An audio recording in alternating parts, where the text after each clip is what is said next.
Let's talk about 5 useful tips for beginners when learning Zenyatta. So the first tip for Zenyatta is that he is actually a more damage-oriented support.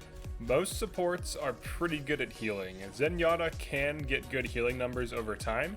However, his heal is limited to a single target, so you throw an orb on a target and it begins to heal them over time. And you can see the problem where if multiple allies are taking damage, he doesn't really have a way of healing both of them. So the first tip is that you are more damage oriented.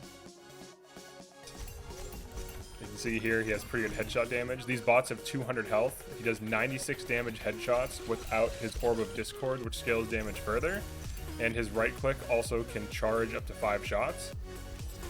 And as soon as you see the shot appear, it's active. So if you just want to shoot like 3 shots, as soon as the shot manifests, that's when it can be used. So it doesn't have to fully form in order to shoot it. So if you want to do the quickest 5-shot combo, as soon as you see that thing appear, you're good to go. And you can also use that around corners to get like a pick on someone, and you can use it at range because your accuracy is quite high. So let's say there's like an enemy sniper downrange.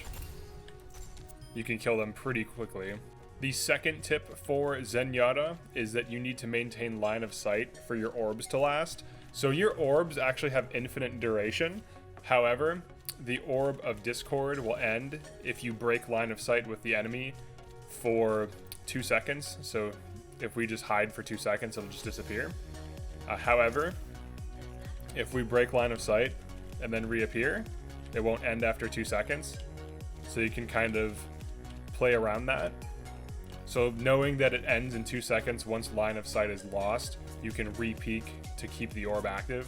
And then similarly for the Orb of Harmony, it ends if you break line of sight. However, it only lasts 3 seconds instead of 2. So it's actually 1 extra second. So if you break line of sight with an ally, it will disappear after 3 seconds. But if you regain line of sight, it resets the cooldown. So the third tip is about Zenyatta's ult. His ult is actually pretty strong. It's a defensive ult. It heals all allies within its radius for 300 health a second. Zenyatta himself is invincible and immune to most forms of CC, including hacking and shatter, Reinhardt's ult. So it's pretty good to use as a counter ult. So like, let's say your team is dying, you just use this. You can see the radius. It's a pretty big like sphere around you. Lasts for like 5 seconds. 300 health a second will counter most ults damage because most ults don't deal a ton of burst damage unless it's like a diva ult. So you have to kind of be mindful of which ults you can successfully counter. The fourth tip is that the Orb of Discord increases damage enemies take from you and your teammates by 25%. So if you throw this on an enemy, your headshots go from dealing 96 damage to 120 per headshot, allowing you to 2-shot 200 HP classes. You can also re-up the orb immediately. So like as soon as something dies, you can use it on something else, making you pretty ridiculous if your aim is good. The final tip, the fifth tip, and certainly not the last, there's definitely more tips for this character, is that you can only have 1 orb active at a time.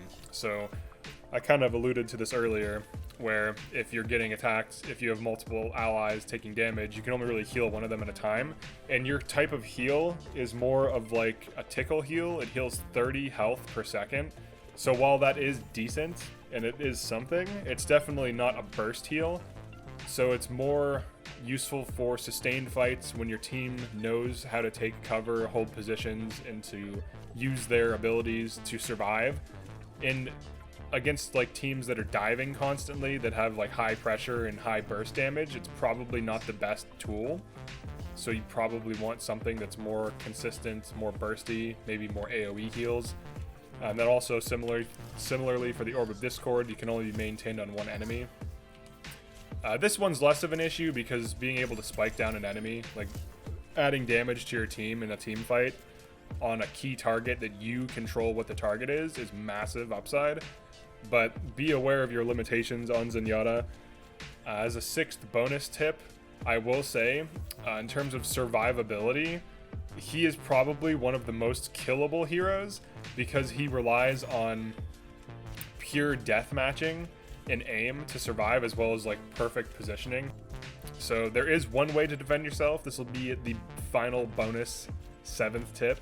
Your melee pushes enemies back quite a lot.